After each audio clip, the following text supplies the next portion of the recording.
when a husband is serious about something, a woman better listens, right? You cannot quit your first job before you have a new one, and I bet you any money. But these little things can make a big difference to manage the chaos, to get some clarity.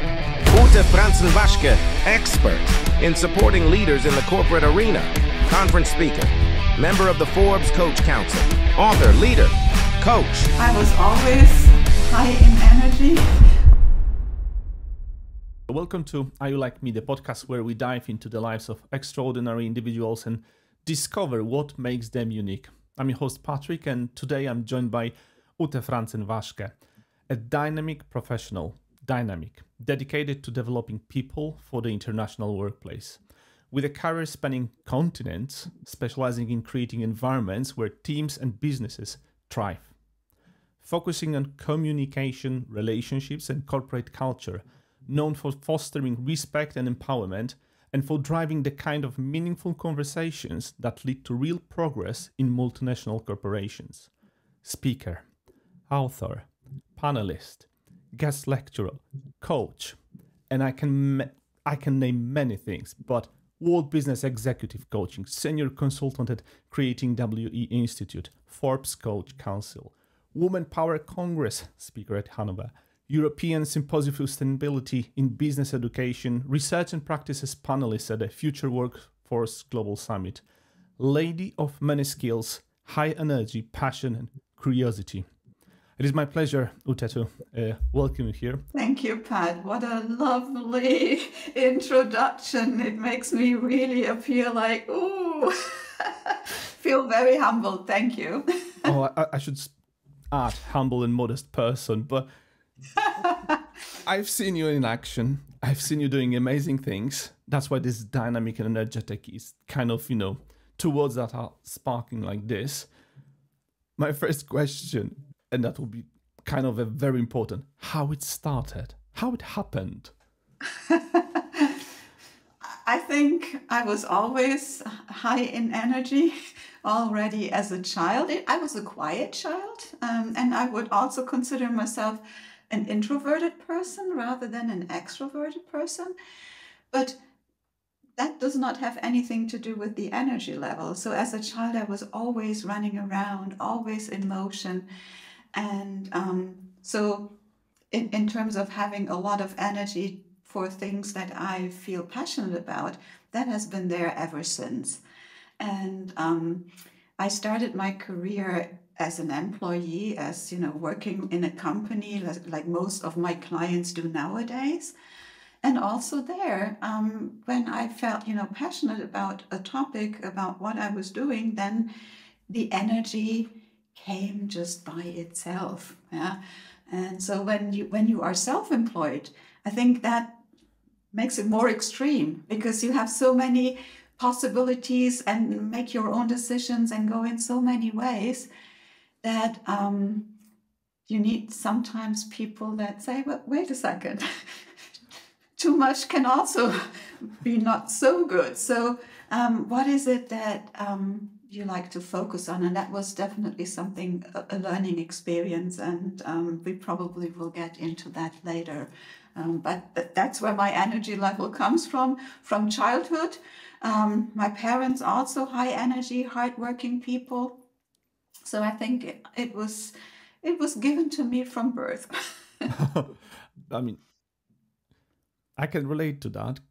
I do have I would say I am enthusiastic about things that I'm interested in. I'm not so enthusiastic about things that I'm not interested. So that's the worst bit, because life is like 20% of this cool new things and 80% is like, oh, I need to do it again and again. Mm-hmm. And I had many conversations with people, and sometimes it was, could you be an accountant and do the numbers? And I remember the sketch of Monty Python when a person who was an accountant was thinking about being, I think it was a lion tamer or something like that. That's completely two different worlds. Did you ever struggle with this enthusiasm somewhere? Or maybe had problems related to that? Not problems, but anecdotes. Well, like I said, managing the energy level is important because when I start something, I also want to finish it, and I want to bring it to a good ending, not just to an end of some sort. So when there are too many things going on at the same time, too many initiatives that are interesting, then of course it can be taxing. It can, not enough hours in the day, days in the week. And that was a learning experience that I had to go through, and I'm still going through it from time to time, because you know it yourself, when you run your own business, you can never predict how business is developing, and it's good when it's prospering and when there is a lot to do. And when you've started something, right before there is a good wave coming, you have to still balance both, or sometimes three. So the juggling can be demanding at times, but yeah, it's all good, and I enjoy it. I'm glad that my kids are already at an age, where they are independent. They don't need me every day. We are there, my husband and I, to support them whenever. But it's not that they are, in school age. They are 26 and 29 years old. So I have much more time nowadays than I used to have when I started my business.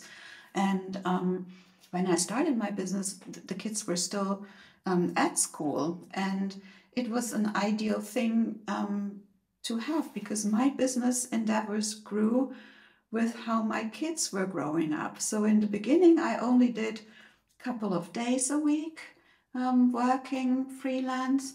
And the more I could spend time on my own things, because the kids would allow me to do so, the better, I could expand and then look into different opportunities, interesting topics, doing a master's, doing a doctorate, all of that fun stuff.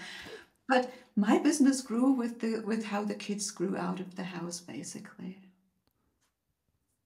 Are they like you? Energetic, enthusiastic, curious? Yes, they are. They are both very energetic, and they also are purpose-driven. And I think that purpose drive is a healthy thing, because when we live our lives in a purposeful manner, we are happier, even though we might be busier and more active, but we are also more satisfied with what we do, because we live in alignment with our values. And it's not always easy. As a mom, I can give you an example.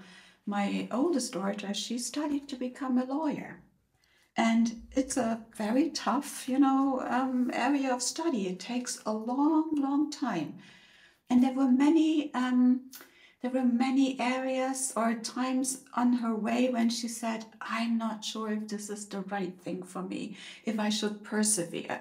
And so we said, well, then look for other things, because the purposeful life is important. But then she said, no, I want to persist. I want to finish it. I want to complete it. And she completed it. She started her first job, and within the approbation period, within the first 6 months, she decided, that's not for me, and she quit. Right. And as a mother, I was like, oh no, you cannot quit your first job before you have a new one, but she did. That's how kids are, and they are grown up, and we as parents have to learn to accept, what is mine as a mom and what is theirs now that they are adult kids. Then her boyfriend opened up a restaurant, and she started supporting him. And both of them are fulfilling that really hardworking area. I mean, they work Saturdays, Sundays, late hours, early hours, name it. It's a lot of work, but both of them, both feet in it, enthusiastic, successful, and they are enjoying what they do. And that thing is a proof for, it might not always be something that we parents would say, yes, do it, but they do their own thing, take their own decisions, and it's good. It's good. Ute, we just started and you gave massive lesson just at the start. Now, let me replay what I understood, but I think that that's powerful. Sometimes we think that our career and our happiness will be being a lawyer, being an economist, accountant, whoever. And then when we pursue that and we are resistant and we just do whatever it takes, once we land this dream job, we can very, very quickly identify, no, I don't like it. And this career becomes pain. It taught us a lot during the preparation for the career because we needed to have this perseverance, teaching, learning skills, some soft skills, transferable, of course. But then we can move to something completely different, requiring completely different attitude, characteristics, even on day-to-day basis. That's working with customer. That's kind of a transferable, but these customers are not in trouble. Or maybe they are. They want, coffee. Maybe they want something. And it gives us more joy.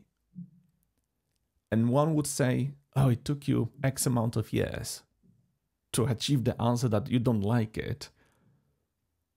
And they would thought, okay, that's wasted time. But in fact, is it? I think it's that a lot of experience and you will learn things that normally you wouldn't. Mm-hmm. And I'm thinking, how many of us humans are sometimes staying with this environment when we think this is the choice, this is my career, I spent so much time, and they'll just stay even though they're unhappy, sometimes in toxic environment, just because it's not right environment for them.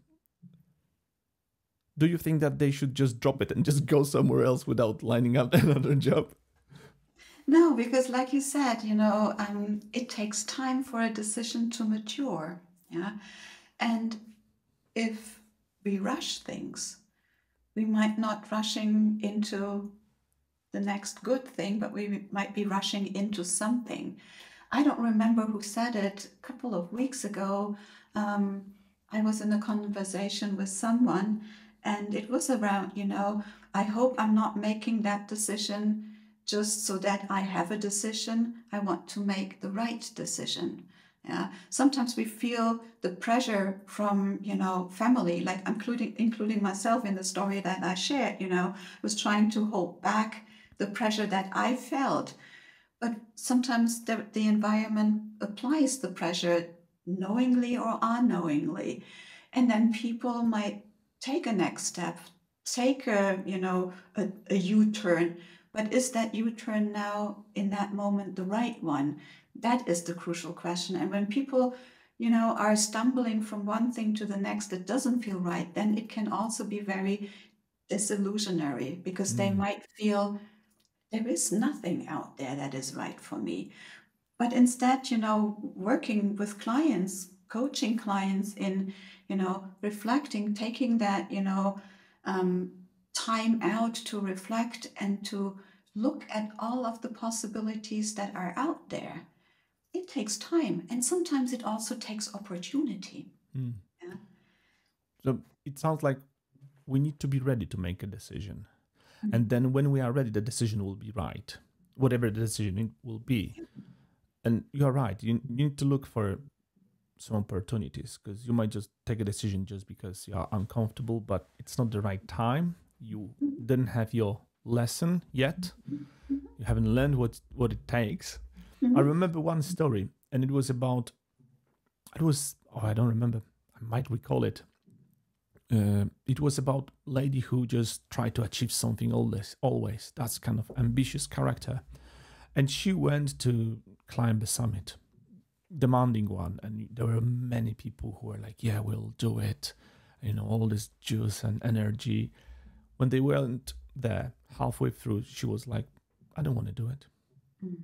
And people were trying to, prep her a little bit. Look, it's just 50% left.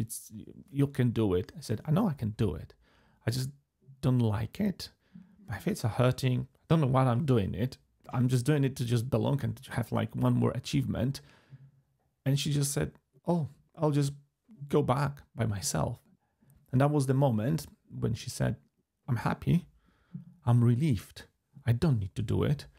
And I feel like many of us had this situation. I had this twice or three times when you are changing the environment, working environment, you are making a decision and it's hurtful and it's difficult and the conversation is not that easy. And then you step outside the building, it's like, oh, I feel good.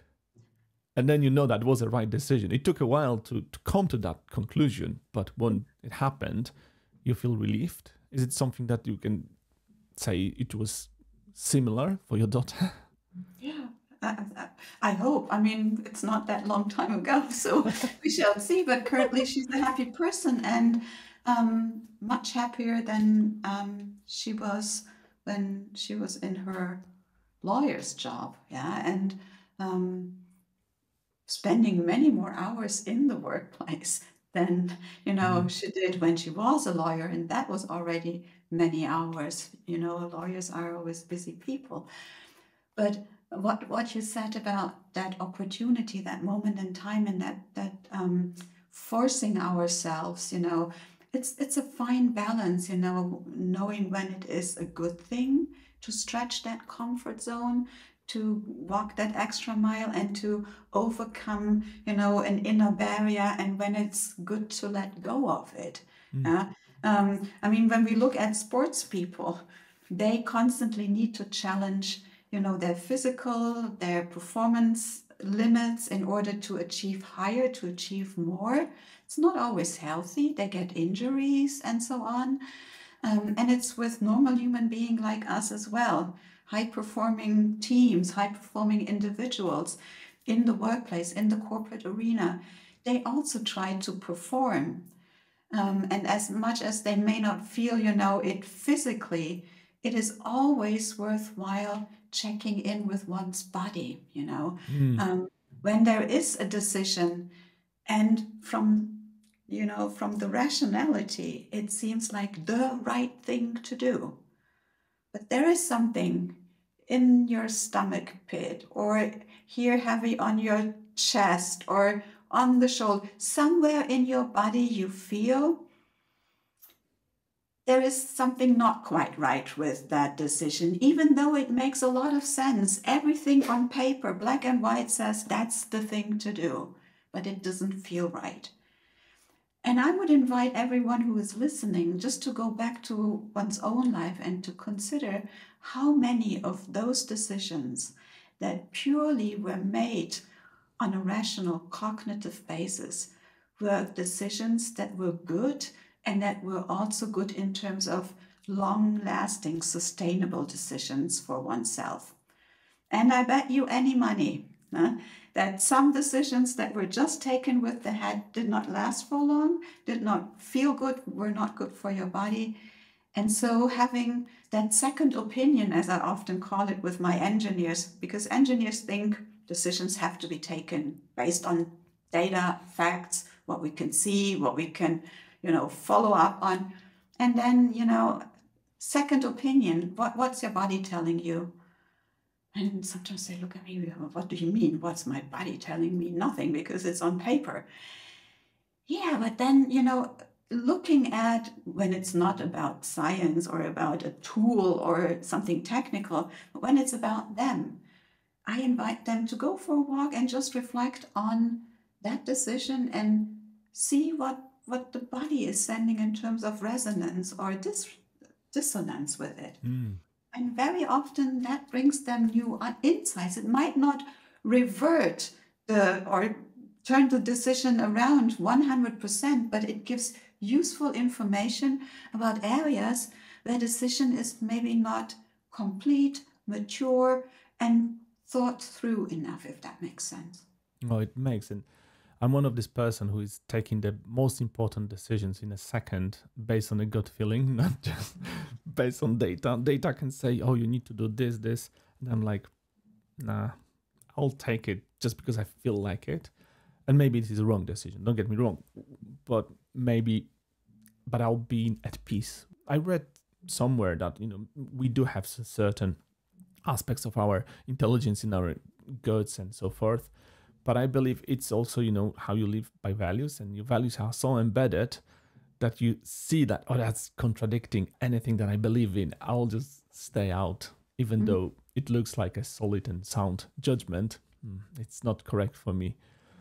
How often you meet in your professional endeavors when you speak with leaders and how they struggle with decisions? Do they have these pivotal moments that they want to just change their career? Or are you just sparking this conversation and they just drop their jobs and go somewhere else? No, no, generally not. Thank goodness not. But it's also not about these huge things, decisions in life. And I do not believe that the majority of people walks through life and has to take decisions of, really big sizes. It's those small things in our life. It might be, a leader, having an issue with a person on the team, with someone on the team, and how to approach that. And, let's say the data, the performance reviews say this, that, and the other. But the leader might say, but this person actually, I've known this person for such a long time. It's a good one. And I don't know why the performance is not, reflecting that. And then going away from the numbers only and looking for, a conversation with that person to find out where maybe that person is struggling. Is the person, is it something personal? Is it something in the business context that has changed? What is it that makes the numbers not match with what the expectation and the experience with that person are? And these are, for me, little things. But these little things can make a big difference for the leader that I'm working with, but also for the person, for the other, one that seems to be having an issue but cannot verbalize it, cannot say it. And it has ripple effect. It is the leader, it's the person, it's the team, and maybe it's even a product that needs to be delivered. So there are ripple effects into the organization when we are not taking care of these little things. And with these little things, bigger things can be resolved as well. So we should not always look at, what big thing is out there that we can, take hold of and manage and give ourselves that pat on the shoulder saying we did it.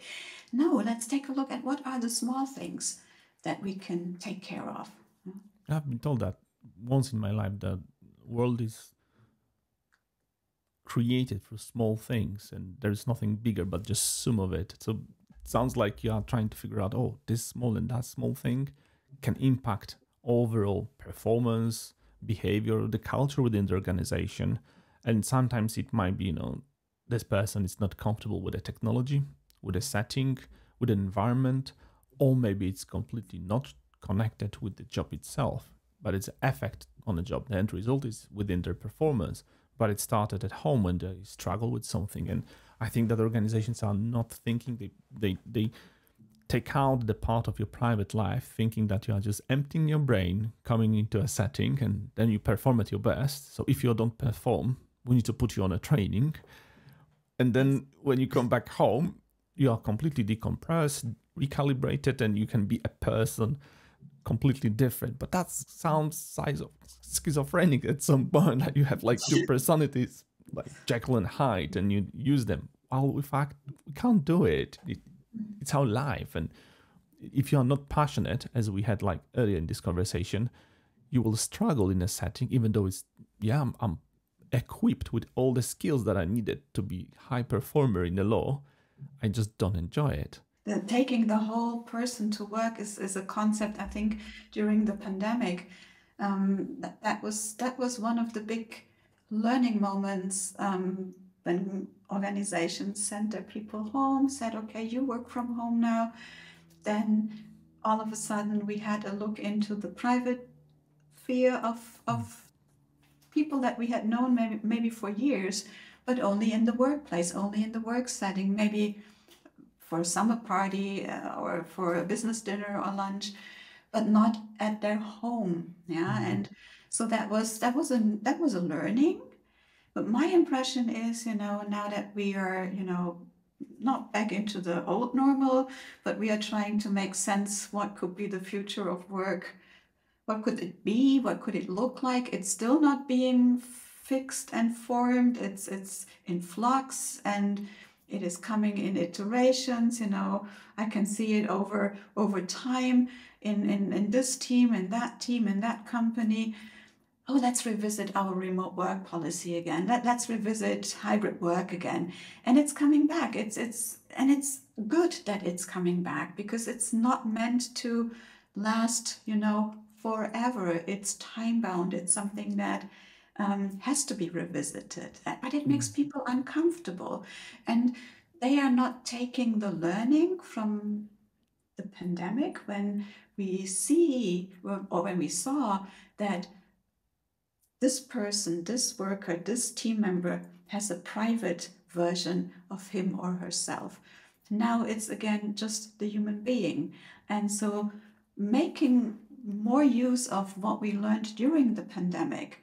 In some areas, you can see it. Leaders have picked up on that, and they have made huge progress in, leveraging that newly acquired skill during the pandemic to create more social bonds, to build human capital in a very different way than they did before 2020. But not everyone. Some have gone back to, what they used to do before 2020, and that's not working. And we cannot just turn back the clock and say, we'll just cut that part off and continue as if it had never happened. And you've been off sick and now you are coming back to work, and it's old school again. I totally agree. I know that for some people, their privacy starts, I'm using always this, at the different distance. For some, privacy is 1 meter. Other prefer, hugging. And there are people who are, it's just like me. My wife's always saying, your privacy starts miles. But at the same time, some people, when we started to have all these Teams, Zoom, and other calls, it looks like we invited workplace and work colleagues into our safe zone, our home, our kitchen, our garage, shed, you name it, garden, yes. And, however it looked like, it is me, and it's not always comfortable for people. Not everyone is prepared to work from home. Not everyone can do it from home currently because of technology constraints. And that is a nice segue to what I was thinking about, that, and it's very important for me. Your book, for those who are not watching, it is How to Create a Successful Remote Culture, a guide to using the PPAS maturity model. Went through that book. I see where you're coming from. Was this environmental shift and cultural shift an inspiration, or rather the problems that pandemic unraveled about different setting and that different people will work in different environments better? What started? What was the specific moment or experience that sparked this idea?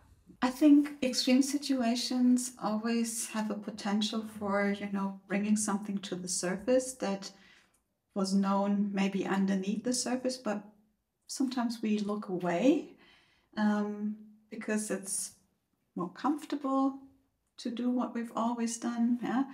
And but during the pandemic, it was a survival mechanism, both for, like you said, for individuals who like to have their private spheres separated from work. But 2 years nearly in some areas, people were working from home. Yeah. It's better than working from home than not working at all, because it gave us normality. Yeah, in a time that was very not normal. Yeah, and so I think that helped people to overcome that barrier. But then, when life was more normal again, and there was a possibility I can choose going to work or staying at home, then some people might say, oh, for me, it's better to go to work. And for another person, it's better to, work more from home. So what was happening during the pandemic, people learned a lot about themselves as well. Yeah. And with that learning, they found out, okay, it's actually better for me this way. And I would like to continue being good to myself, because I can focus better when I'm like an introverted person might be better, at focusing on things when they are in their safe home space. The extroverted person is just looking for, when can I get out together with my colleagues and my team members? And so there are a lot of different needs that people have. And what organizations are struggling with is the complexity that comes with those different needs. Yeah, they have complexity already enough in their technical fields, in the way business and the economy is developing or not developing. So there is a lot of complexity there already. And now another layer of complexity is coming on top, with everyone having an opinion about how they want to work, where they want to work, when they want to work. And I can understand that it is very overwhelming for organizations to see that. And when that book was written, it was in the pandemic. I was in the States on an international assignment with my husband in that year. We had touched ground in the US, I think, on the 3rd of March. And 2 weeks later, the world was another one, because every country was closing down, everyone had to work from home, etc., etc. And so we were locked in the States in our apartment, and my husband had gone over for the reason to go into the office in the States to work with his team there. And that is crazy enough. And then he was sitting, in our living room in our apartment in Rochester, and his team, was sitting somewhere else, in Michigan or where else in the United States. And that idea had died. Yeah, they were still working, and it was working well, but not the way it was intended. Yeah, and the same for me. My clients also said no problem to come with you to the States, and we will work, using video conferencing tools or whatever, even though it wasn't, the thing in those days. But some said, we are open to experiment with you. We trust that it will work. But then with the pandemic, everyone was at home, and it was so much easier for people to say, we continue to work in that way because everyone was working in that way. And then I used the model, the PPAS maturity model, that is basically the core unit of the book, to help people get their heads around, to manage the chaos, to get some clarity. Our brain likes to put things into boxes, like to categorize things. And so the 4 categories, the PPAS, the acronym, people, processes, application, and structure, help people to put their thoughts into these boxes. And so I was using the model a lot in that year, in 2020. And then my husband and I, we were very isolated in the US. A couple of friends, just a handful of friends that we had over there that we would visit sometimes over the weekend when it was allowed.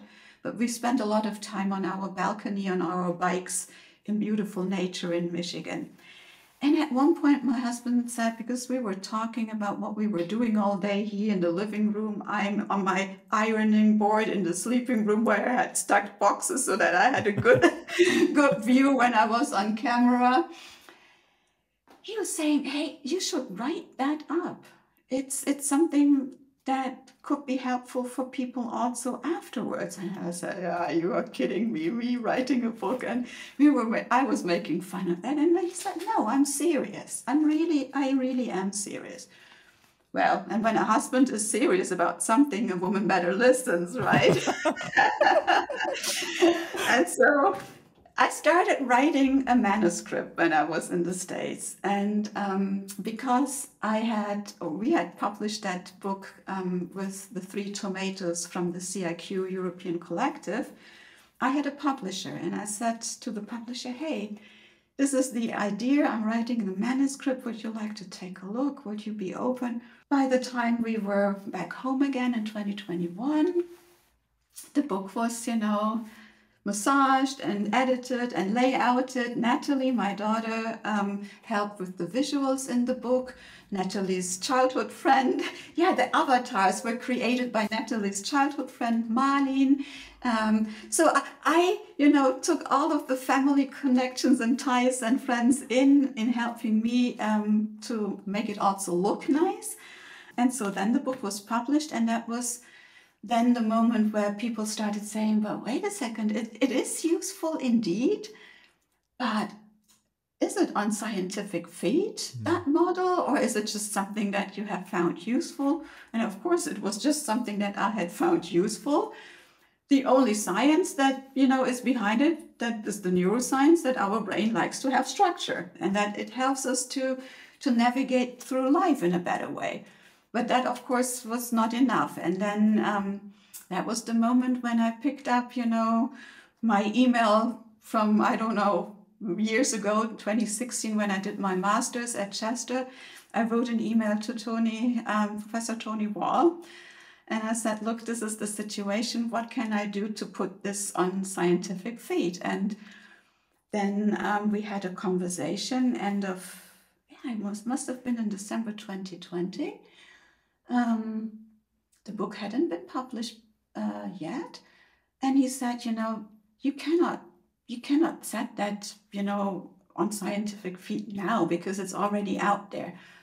But you might want to consider, a doctorate where you can research that area, and maybe then you can see how maybe your findings could, one way or the other, support that model. And I think I had 2 weeks to write my proposal so that I would just be able to join, for the next cohort starting January or February next year. The model is still something that I use, but very often in the background now for me, helping me to structure the conversation and see where, the problems are, in which part of the pie, let's say, is the problem, and where can we, dive in order to maybe see what other areas could be improved when we start, with one area. I found this book, yes, as a guide. It helps you to go step by step. Okay, what you need to think, not limited to, but as for instance, as per technology, as per cultural integration, as per measuring your success, what is there that will set you for success of having this remote workforce or culture working in the best way possible? I made some notes because that struck me very, very much. I know that technology is important. It enables us to communicate. And I know that now organizations are shouting, oh, hybrid model work at the office. I remember when I was working with designers, and very often they were just doing nothing, you might think, at the premises at work, and they were just having, some conversations, glancing through the internet, looking how things are looking. And then they went home, and then they came back, and they said, oh, we've done it. Every single one of them. I look at that and I totally understood, I don't know, it was kind of intuitive for me that they gathered the data, they gathered the style, the understanding of a brand. They went home and then they just produced what they already had in their mind, comprehended, and it was just doing with the tools. And they came back and they showed it and everyone was like, that's amazing. Why are you not working like that at the office? And I'm like, I'm working like at the office, but I'm doing completely different thing. I need quiet place. Not everyone coming to me and, touching and, hey, can you just do this button bigger, make the logo bigger and so forth. They needed to gather the data, digest it, make this ideation in their head, and then during the night, somewhere with the lo-fi music, just draw things, come back and that's my piece of art. And everyone was, whoa, how long moment.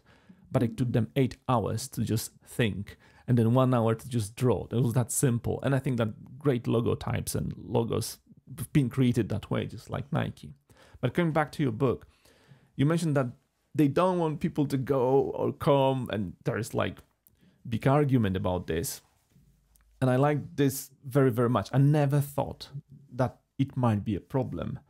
Some IT departments say these fantastic tools cannot be used because of security issues. Others are most honest and admit that there are cost and licensing reasons as well behind the resistance. My experience was that the latter, namely cost and licensing fees, are the most realistic and honest reasons, but hardly ever spoken out loud. It looks like even though we have tools and we can get more from talent pool if we use remote work, there's always dollars, pounds, and euros that we calculate, and it's not vital for our business. But it is on a short term. And I think, please correct me if I'm wrong, that it takes us to, again, very, very beginning of our conversation, that you need to look at the small pieces, how people operate, what makes them that they are accomplishing something, so they are happy and they don't drop this career. Isn't it something connected to that? Or am I going in a wrong direction? So, yeah, I think companies need to be profitable. That's to be understood. So I understand that they have to manage their budget, that they cannot, go overboard with buying, tools that are fancy. And sometimes I even have the feeling that there are too many tools in companies because they are always put on top. Not everyone might have access to everything because of the licensing cost, but there is a lot out there and nobody actually knows what is out there, what it can be used for. So that is the practical side, and the cost side. The other side, what are the tools meant to do? Well, they are tools, and like a hammer and a screwdriver is a tool that I'm not that good using these, but there are others that can use these tools really, really well. It's the same with the tech tools in the workplace. So there are preferences for some tools than for others. So these preferences help us when we really like a tool, because it's working well, because it does for us what we are trying to accomplish, it supports us with that.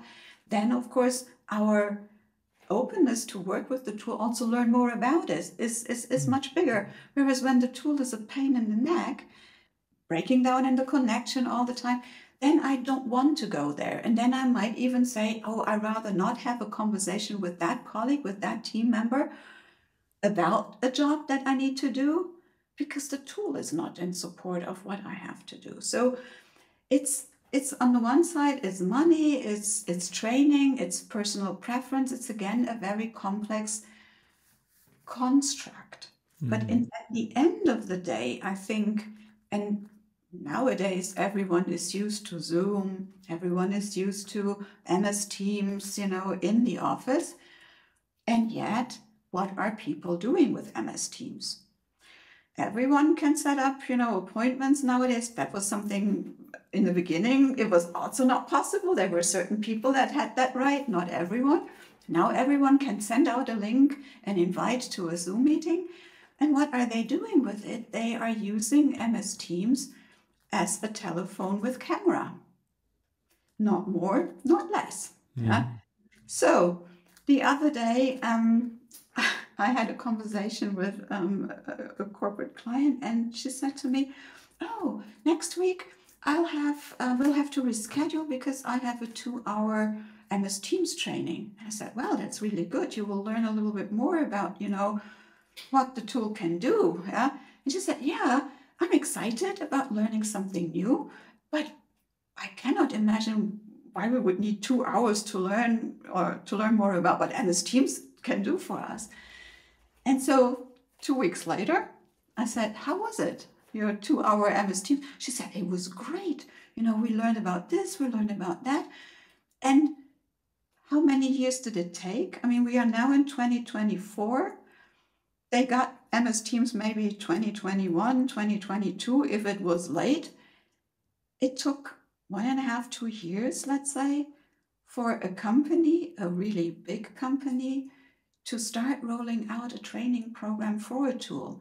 The expectation is that people just take the time to experiment with the tool in the workplace without a formal training very often, because also that is time and money. Saved at the wrong end, as you said. Yeah, because MS Teams can do so much more for people in the workplace that really work remotely than just, being a connector than it used to be the telephone in the past. And so I think really clever thinking about, what is the money that I'm trying to save? What is the investment of a training? And what will be, the return on my investment when I invest in the training with, the money that I was trying to save? I think a little bit more honest calculation could make a difference in some areas. Yeah. And I also believe, and that was also something that happened during the pandemic quite a bit, that people would go on calls just to experiment with tools. It was nothing, official, nothing where, project meeting or a team meeting. It was just to get online and say, oh, let's try to see what happens if I use the share button with the screen and we tried to use the cursors together or an interactive whiteboard. They were experimenting together out of a necessity because there was no training available in those days. Yeah. Now there is a lot of training out there, but still the training often is consumed, but there is still a hurdle, fear. When I start now using this in a project meeting with real people where a lot is at stake and people are not, they can't find the link to click it. They have trouble, moving, the post-its where there is a lot of fear. And that fear, again, disables creativity, innovation, all of the good stuff that we need. When there is a decision, we allow and we want people to work in a remote and in a hybrid environment. So it's very complicated, I'm afraid. It is, but you touch 3 or 4 things that I would like to just maybe explore a little bit, unpack it. Building this trust for working remotely, it is, we need to feel comfortable. So, it is our vulnerabilities that I don't know which button it is. And it is just this bonding that everyone's laughing, me neither, but we have fun. And that's how we learn. And that's how we experiment. This experimentation, our colleague, Nick Smith, is researching currently this ambidexterity, why companies are trying to have this lights on, but not spending money on exploration and of the new things, new ways of working, which is predominantly what you mentioned, that it is a problem and, how to deal with that. At the same time, they measure success, strangely, thinking about short time gains, but not thinking, okay, in a 3 years' time, how will the setting look like? And, we need some advice for them. And I think that book gives this advice. This bonding that you mentioned, I have another note that's very important to me because I always struggle with that. We mentioned that we want people at the offices because they work in a different manner. It doesn't work for everyone. I like the way you put different personas and touched this remote work from completely different perspectives. And very often the technology was a constraint because we didn't have the technology that will support different workers and different employees and different managers, let's say. But one thing that struck me was the coffee corner and this example of having this social environment using the same tools, using the same people, maybe not using, but having the same people in a room where we could just share some stupid ideas. And I had that in my organizations when we had these small Friday chats, and we do have our Friday things. But in defense, some leaders in organizations were saying, and some people as well, that we are missing this water dispenser moment when the unusual chats are happening, and that's how, information is being spread. In my mind, only half of that is truth. And when I started to think about that, I said nothing of that is truth. You can meet people and you can have a small chat. If you will meet these people again, maybe that will be kind of a relation, shallow, maybe, we don't know, maybe it will be deep, maybe there are some stories.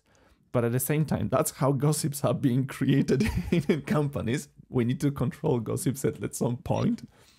And the second part, and that was something very important, when they took out the water dispenser, they said, the chat that you have when you are just passing by people on the stairs or on a corridor, to me, it is a distraction, just because I'll just lose focus and I have only that amount of energy in my mind to deal with glucose and everything and do really remarkable work. And that will be just distraction, and I'll lose focus and I'll be not doing my work at the best. Just hence the example of these designers who are walking by home and then doing the creative stuff. Do you think it is a case, or is it like we need this dispenser model? I do believe that we need moments of exchange, informal exchange. I don't know if those moments of exchange have to happen in the same room together. Mm. Because my history with remote work is much, much longer ago than the pandemic. I believe that when the mindset is there, I can create a water cooler moment with people around the globe. Mm. I can share a link and say, look, can you hop on a call with me right now, or when would it be convenient? Of course, it is a bit more effort than walking, through a building and by coincidence running into someone that I wanted to talk to anyway. But that coincidence also has to happen. When I walk to the water cooler and there is no one, then I also have to send that email or make that phone call and ask the person, do you have time for a chat? Mm-hmm. So there is a case that we need, socializing and social interaction. The question is, how can we make it happen for us so that it brings the positive effects that some people are missing and some people need? And how do we do it so that we are not overcomplicating things? So companies, like you said, are, calling people back into the office, coming up with models. Every Monday, Wednesday, and Thursday they are in the office. Why is it Monday, Wednesday, and Thursday? I don't know, but that's the decision. And those days we can have these moments where we interact with one another. But what I hear back is, yes, there are moments, but there is also a lot of distraction. And they are called in order to increase productivity, creativity, bonding and socializing. And yet some are saying, I don't get my job done because there is too much of that going on, because it's happening in a very isolated, on these days. So I wonder if we are doing ourselves a favor if we are boxing that in that way. Of course, it helps from an organizational strategy and point of view. It has these categories again. I know on Wednesday I can meet Miss Y and Mr. X because they will be in their office. Yeah, but it might be that they are sitting with their headset on in an MS Teams call with someone that is working across the border. Yeah, and then they are there, but they are still sitting in front of their computers. And again, I need to make sure I either take them out for lunch, or make an appointment so that we can have a cup of coffee together. So it also does require some planning, and it's not always happening as spontaneously as it may sound in these water cooler moments. But people, human beings, do need water cooler moments. It's just a question of how can we create them, both in the company as well as in a remote setting. Oh, it's powerful. I think that, you put so many arguments against that. I'm totally, I understand remote work. And like yourself, I've been doing it for a while before pandemic. like half of my life, I would say. You can do it. And people are fixing computers remotely by logging in. And that was a case of X amount of time. We have call centers in different countries. Like, yeah, you are not defending it. People sometimes have better setups with their computer and technology at their home because they're experimenting in their own time. And that's my question. You are very tech savvy, you are very technologist.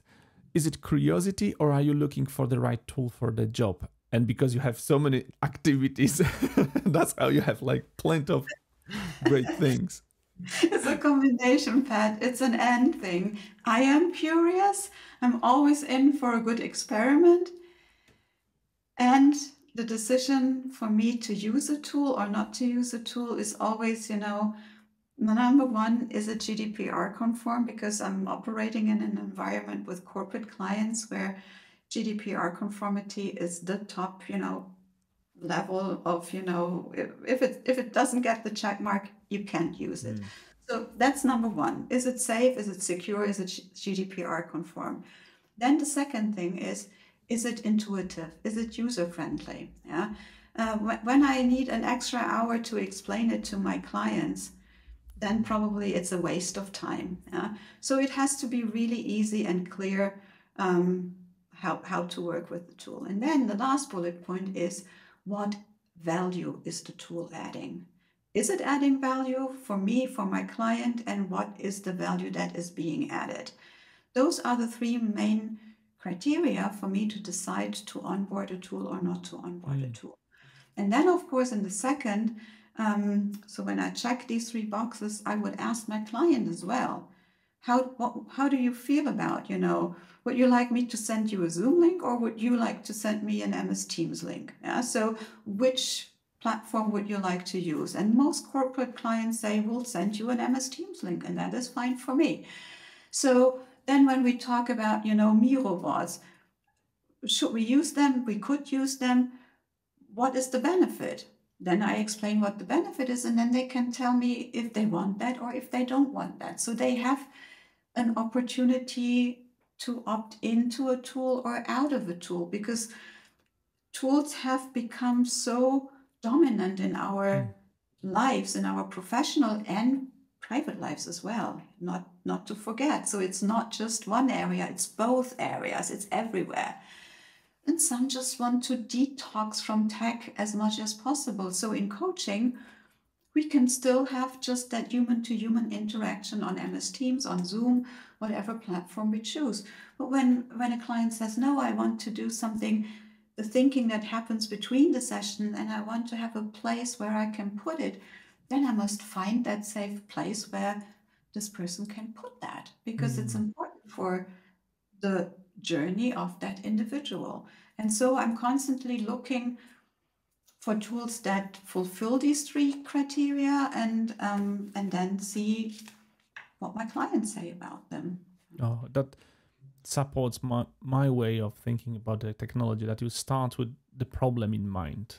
Like if, for instance, in your example, a customer wants to put some insights after a session, or actions that you agree with, or anything literally just to do not forget. Then you think, okay, there is this platform, you can utilize this tool to do this thing, and there is certain criteria that needs to be met. So it is, like you mentioned, safe, GDPR compliant, with high usability. So you don't need to have a PhD in this tool itself. And then it makes sense to have it. Of course, there's a cost associated, and there are some novelties, so you need to experiment. And I know you've been experimenting with VR in coaching, and that's kind of a new phase. Can you just tell me a little bit about that, or is it like a top secret? Yeah, so I was curious about that technology, because I'm not a gamer. I like technology, but I'm not that generation who spent times in front of the computer when I was a teenager doing these things, and now I'm not a gamer either. But I was thinking, what is it with that virtual reality, and how could it maybe be used in leadership development training? And so I tested it, and because you have to know what you're talking about before you start thinking, how is it something for me, or maybe it's not for me and my clients. And my clients are, they told me that they have used virtual reality mostly in areas, in tech areas, with machines and, with where they might have expensive components and they are trying to repair certain things, and so they practice that in a virtual reality before they do it in real life, and maybe destroying expensive parts. But with soft skills, they said, the majority of my clients said, no, why? Tell me more. And I said, well, I can tell you more because I haven't, tested it. And so that's what I did. And it reminded me all a little bit about like when we started off with e-learning, blended learning in language training in companies. There was a computer tool that my students could, go to. They could learn about the simple past, the present perfect, and the difference between the two. And then I would come in, during the live session, going, still in those days when I went to my clients on site, into the classroom, and then I would give them like a speaking activity where they would have to contrast these two tenses, and I could see if the theory that they had learned using, e-learning modules, if they stuck, if they were understood, and if they could be applied. So it would save me time with my clients in the classroom, explaining the difference between the present perfect and the simple past. I could jump in right with my added value as a trainer. And I think in virtual reality, it's a little bit the same. So users can, or learners can experience a situation in virtual reality, and then there is the coach coming and having a conversation about that experience. Nobody gets harmed, because it's just the leader having a conversation with an avatar, with a character that maybe was created based on the challenges that the leader is experiencing in the workplace. And so they are having that conversation in the space. And sometimes I can go into the virtual reality experience with the client, or the client does it at their own time, like in that blended model. And I come in then maybe an hour later or a day later, and then we have a conversation about that. And so I come in to augment the learning experience with the human touch, with the human experience, but the experience that the leader and the avatar had is something that they can do whenever they have the time. But it is great. You can surface very, very quickly the biases that we have in a society. And we had some conversations around that. At the same time, you can create an avatar which will be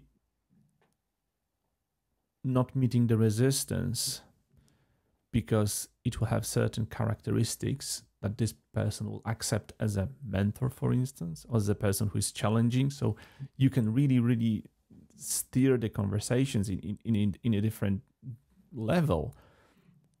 Conversation, that was another topic. Words create worlds. I can see that on your t-shirt.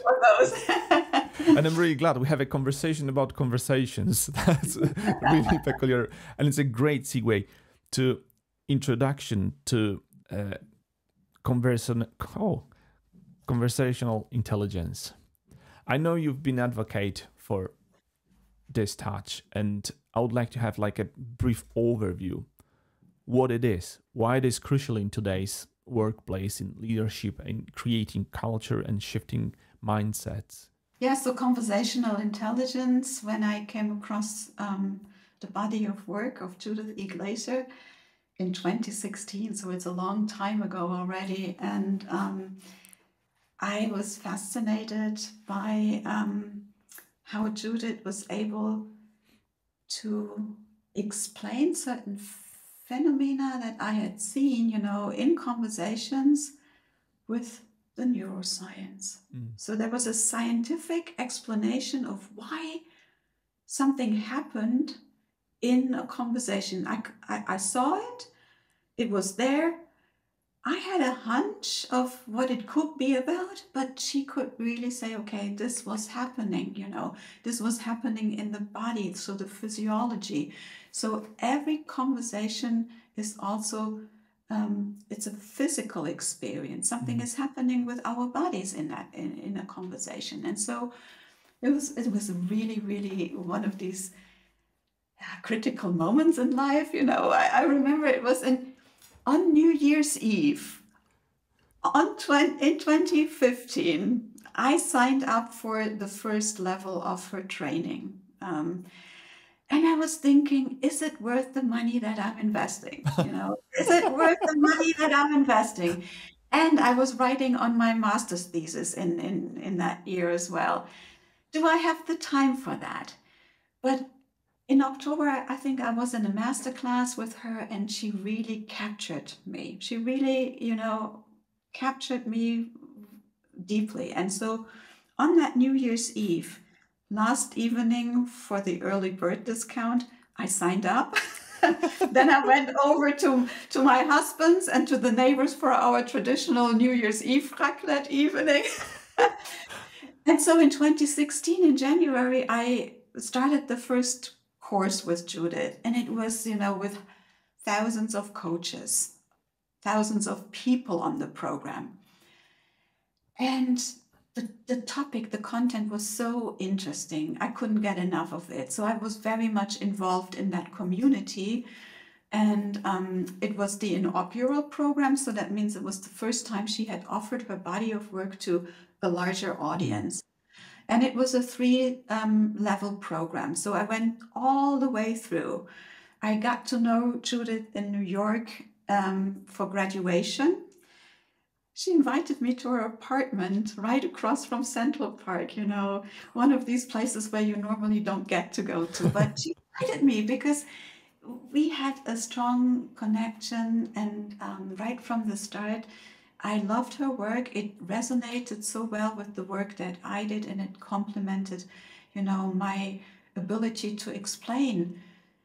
Working a lot with technical leaders, they have a hard time, understanding the emotional side.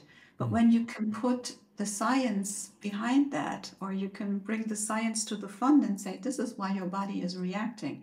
Why is your heart beating? Well, your heart beating is because there is a lot of cortisol and adrenaline in your system.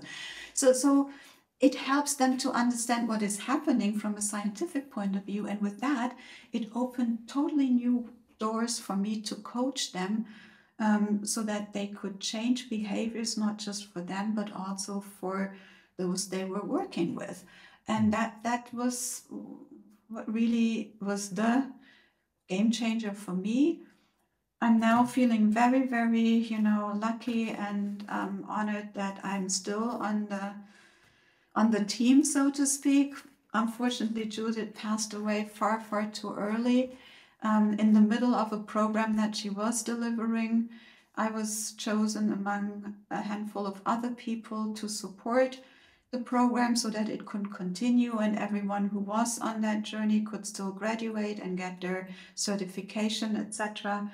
And now I'm that senior consultant that you mentioned in your introduction at the beginning for the Creating We Institute, and I'm still working with people who would like to learn more about that body of work and how it can shift one conversation at a time, and with that build the trust that is so desperately needed, especially in those new work environments as well.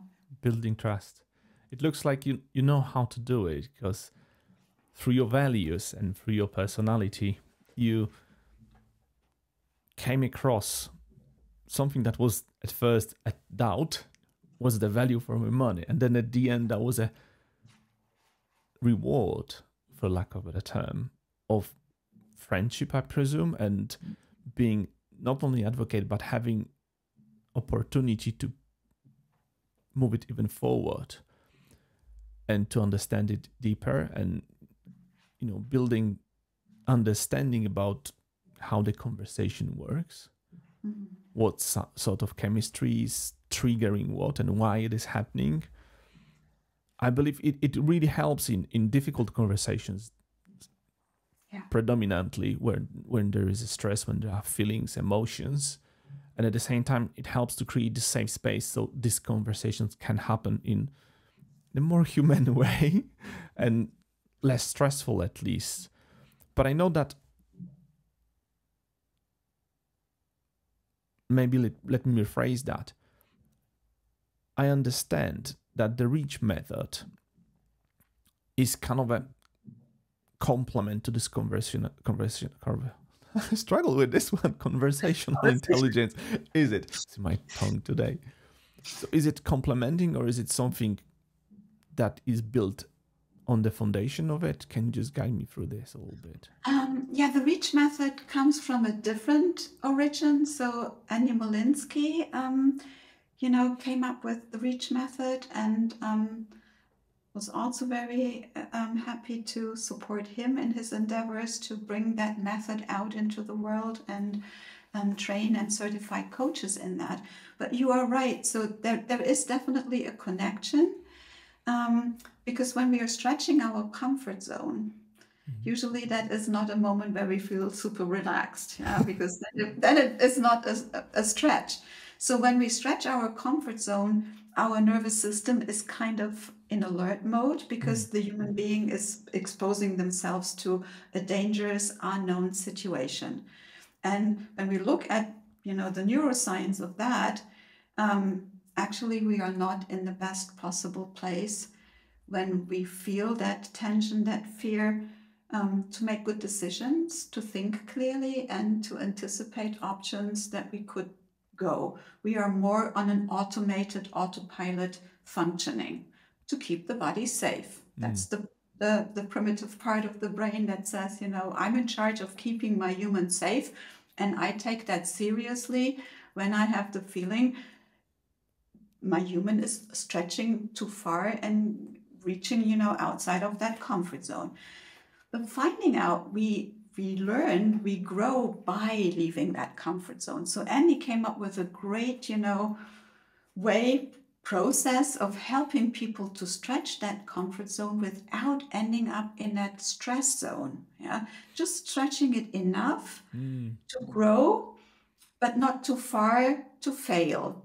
And so that was what really fascinated me about the method. And then, of course, the knowledge that I have around neuroscience helps me to explain what is happening when we are nervous, when we speak in front of a crowd, let's say, and how can we downregulate our emotional system in such a way that we can be at our best, which is, of course, in the interest of us being brave enough and courageous and stretching the comfort zone and speaking in front of these 500 people that we actually felt very opposed to do. And so combining these two fields was very good, was very helpful for me when I learned about the methods, but also when I'm helping others to apply those methods. So that takes me to kind of a conclusion about stretching and putting ourselves into zone that is not so comfortable.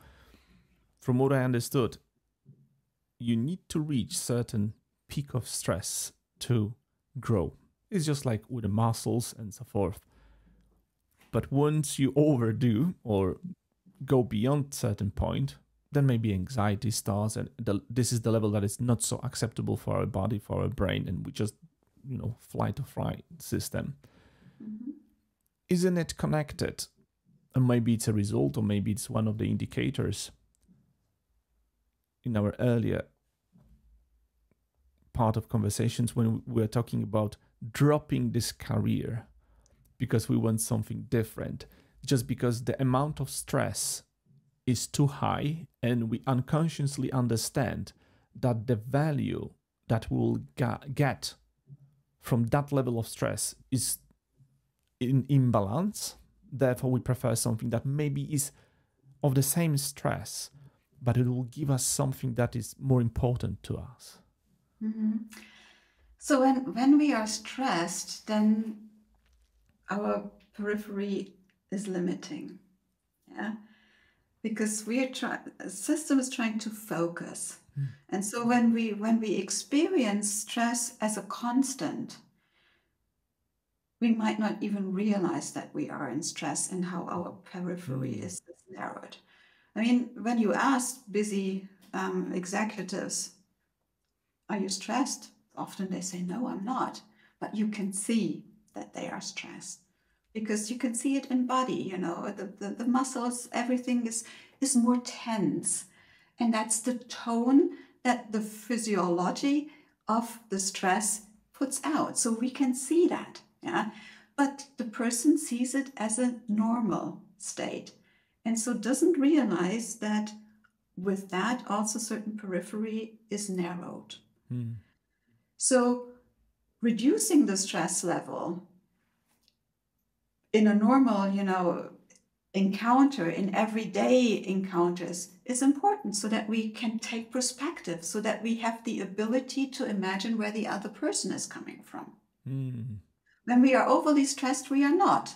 So that is one example. The other example that you said, in order to achieve and to stretch our comfort zone and become higher performing, we need to have that certain cortisol, adrenaline in our system that gives us the kick to do it. And every sports person will say yes. Everyone who has achieved, maybe climbed that summit that you were referring to earlier, it doesn't happen just because I'm so relaxed. It does require that tension, also that physical tension, so that the muscles in the body are working. Because when our muscles are not working, we cannot climb a mountain. Yeah? So I think these are two different areas and different types of stress. The stress that the body is experiencing in extreme situations doesn't last for a month. It lasts for maybe a day when I'm climbing that mountain with some resting time in between. But when we are constantly in our workplaces being challenged because the work environment is very stressful, firefighters, for instance, when they are taken to an area where there is a catastrophe and they are working over days with that high level of stress, we need to help, we need to protect people, save people, etc. Then they have constant stress levels that are very high. They get used to it because the body gets used to it, but they also need to find that moment in time where they say, stop, the emergency situation is over, I need to normalize again. And in a business setting, that is not happening because it's just that spiral that is going up, going up, going up. And we do not realize that the stress levels are rising and rising and rising. And someone needs to say, stop, notice what is happening in your body. Can you feel any changes? Can you see any changes in the way you are eating, you are drinking? Because some people don't eat.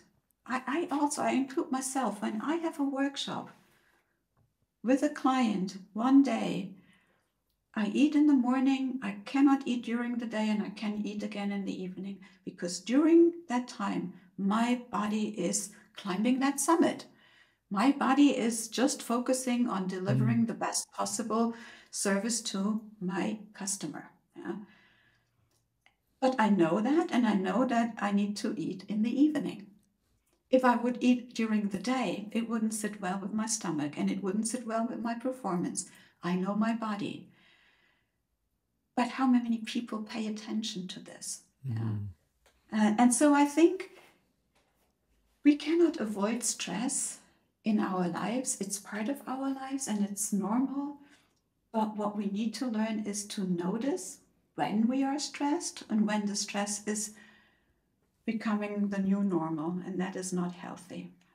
It's kind of a tool that will help us reach another level, hence the reach. But we need to be mindful how It's like with a car, how it can perform at the highest all the time. No, it's only X amount of time that you can just do your best, then you need to rest. It's like with animals which are hunting, they need to be prepared, do it very, very quickly. If they succeed, great. If not, they need to rest, but being hungry. Yeah, yeah. And with these animals, there's a brilliant example when we are in a emergency situation and that cortisol and adrenaline kick in, then we are more alert to things that are named danger. Yeah, so we need that level of being alert so that we can navigate through that situation. But it shouldn't take, our whole life, Oh, definitely. or even a whole day. So it is not bad. It's always, again, we like to label things. We like to say this is good, this is bad, this is right, and this is wrong. But it's not like that. It can be really good to get that adrenaline kick so that we can run faster, so that we can be more, this we could do. We are more risk taking. We would say, let's try that because this is the only opportunity we have in that moment.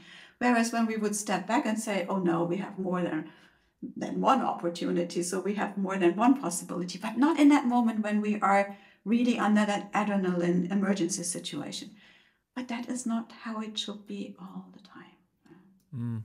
But to deal with that kind of stress and coming back from work, when you have your mobile and you still have these messages, and we know that senior leaders do have these messages, it's very hard for them to disconnect from their work. It is permanent with 24 hours.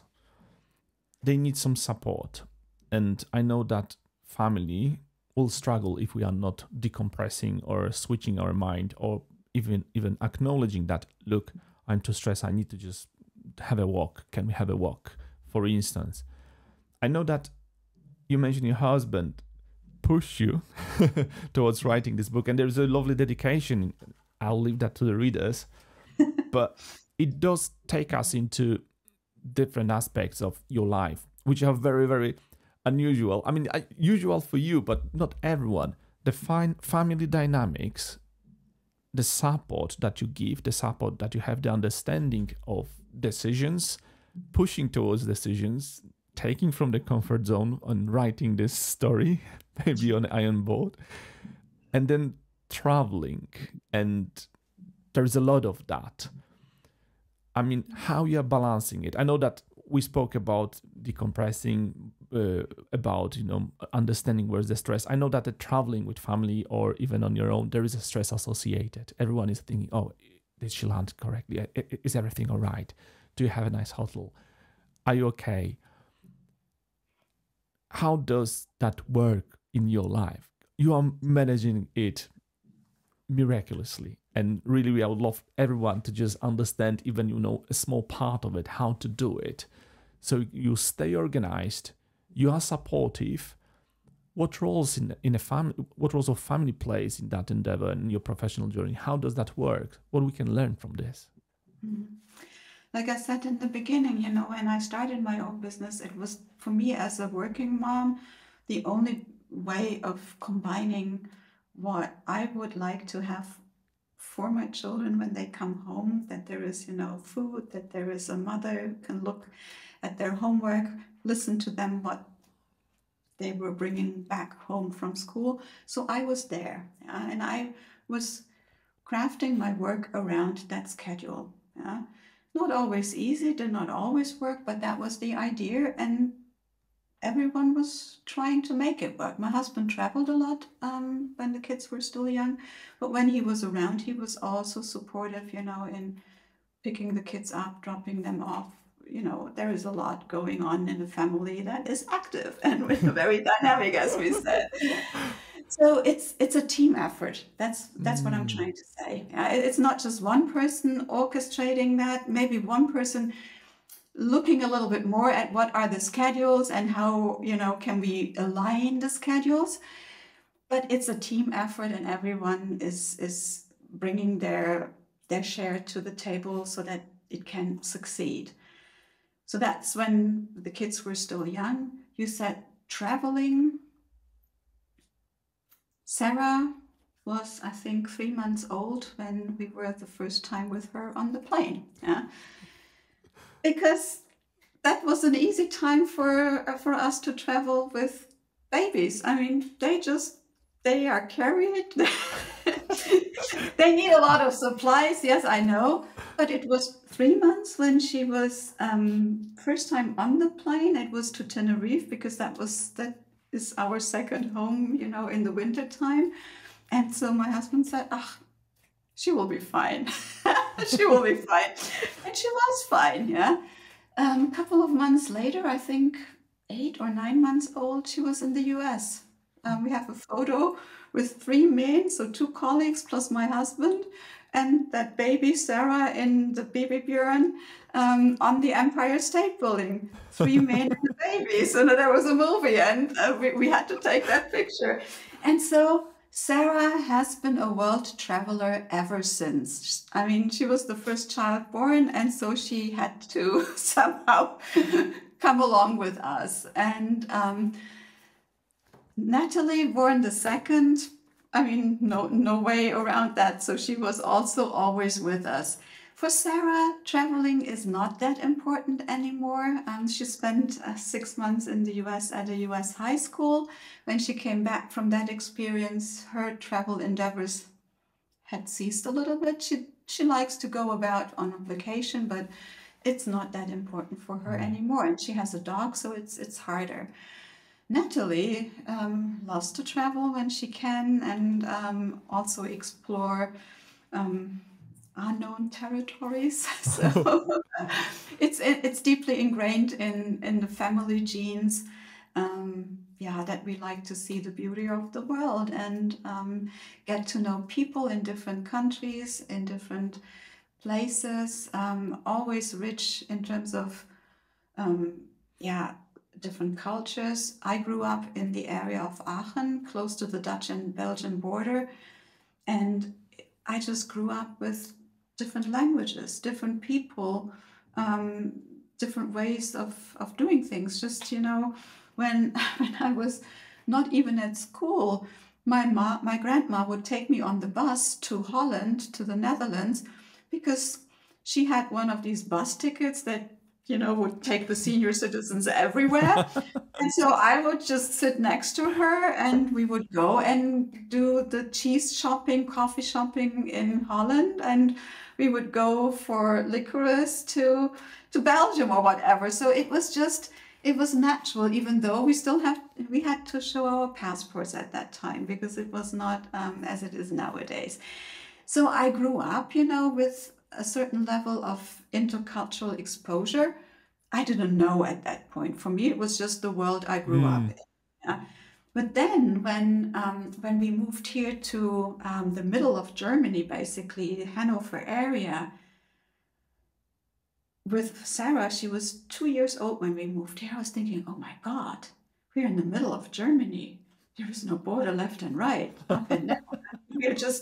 There's just Germans around us, you know. I felt like that's not possible, you know. That's not. I mean, beautiful area, very nice people. I love it here. Yeah, we are deeply rooted here.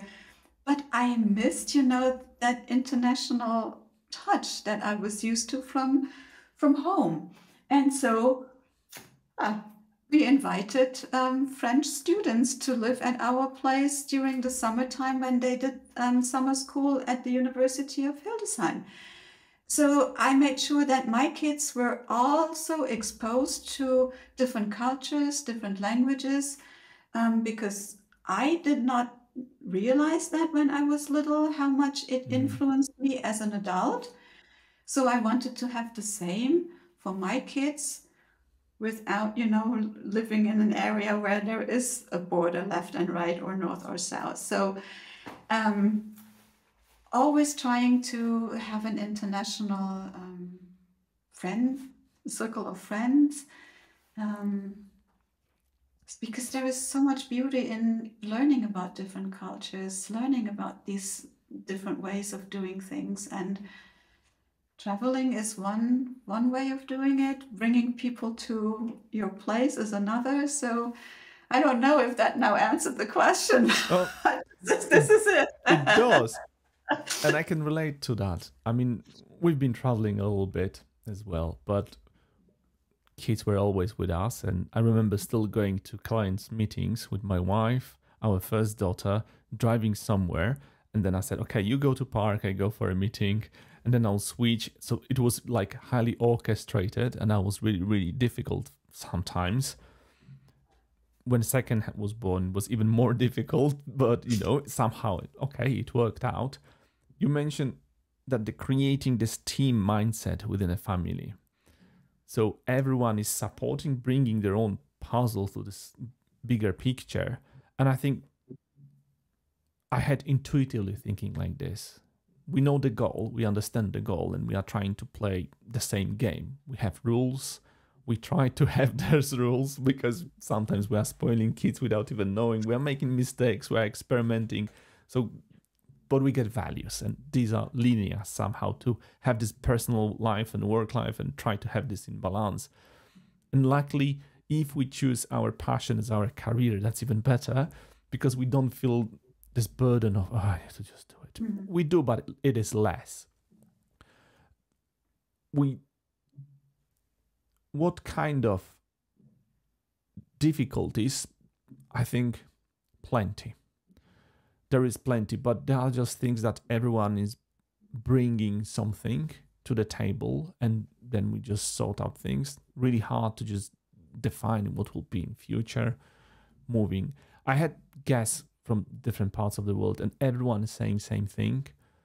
When you have different cultures, and when you had a chance to either grow up or at least study or meet friends from different countries, different continents, it changes you a lot to the point that you don't want this single mindset. You just grasp every part from different cultures, and then you cook different food, and then you do different things, and then you, by not even knowing, you can share this. Oh, I learned that.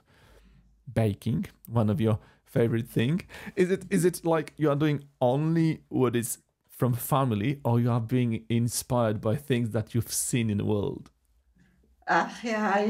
Baking is a passion. And for me, when I'm stressed, I bake, and then I'm not stressed anymore. That's your element.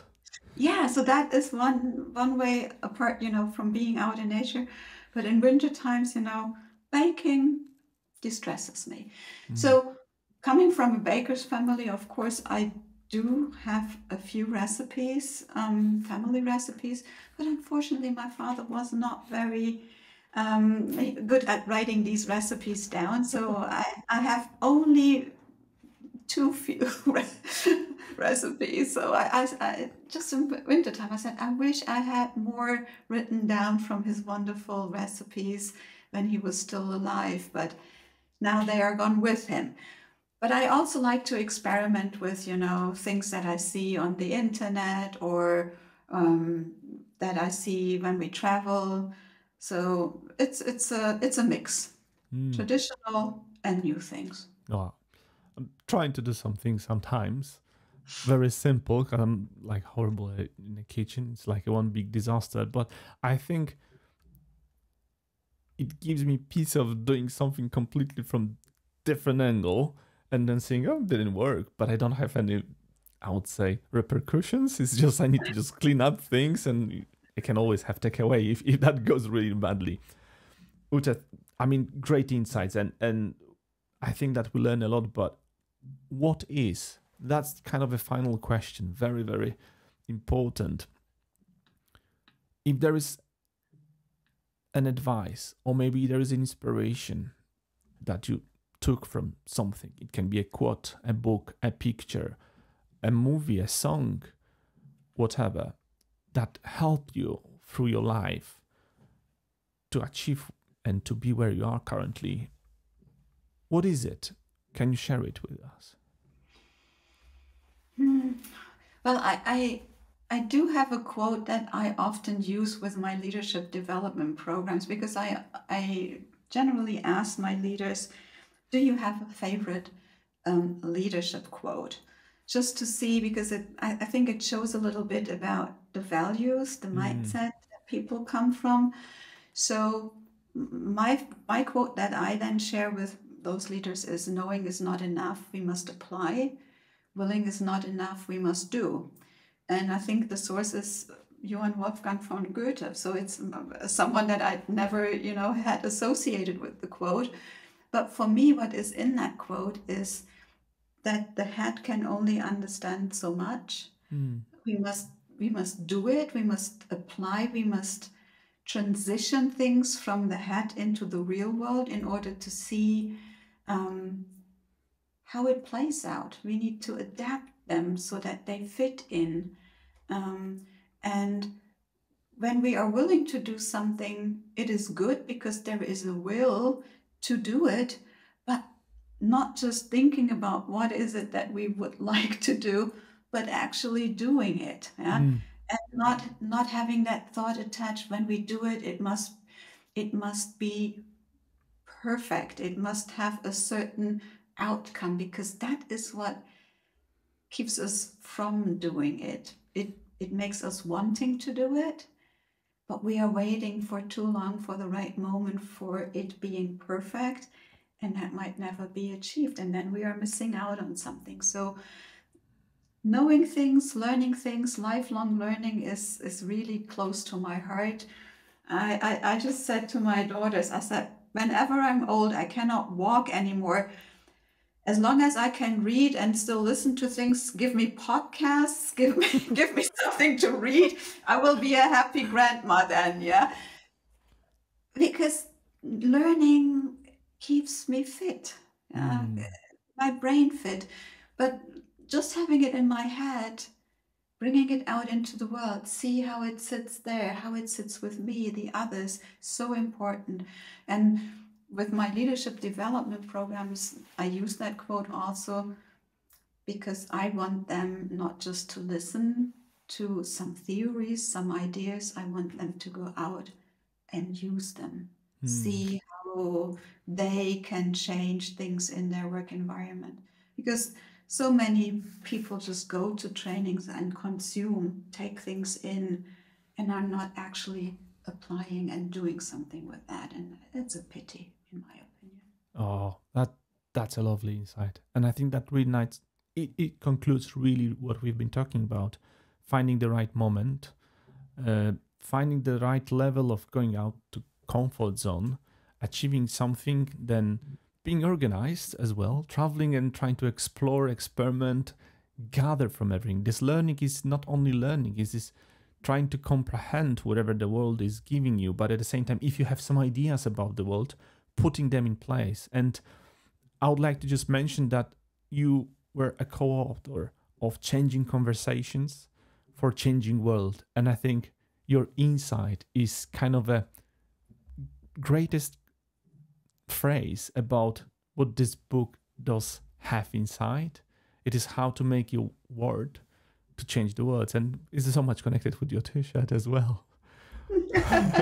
Yes, it is. Ute, thank you very much. Really delighted to have you here. Really, really honored to have these conversations, and thank you very much from this insight. I believe that we learned a lot, and we are alike by looking for things and trying to understand them. And I would wish that everyone had like just a little bit of that more.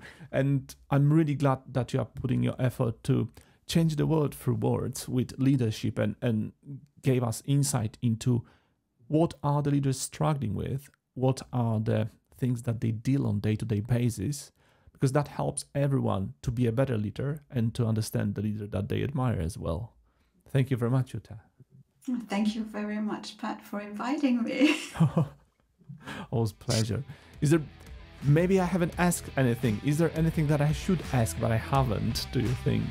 No, it was a lovely conversation. And, another t-shirt says, not just words create worlds, but everything happens through conversations, is what Judith Iglesias also said.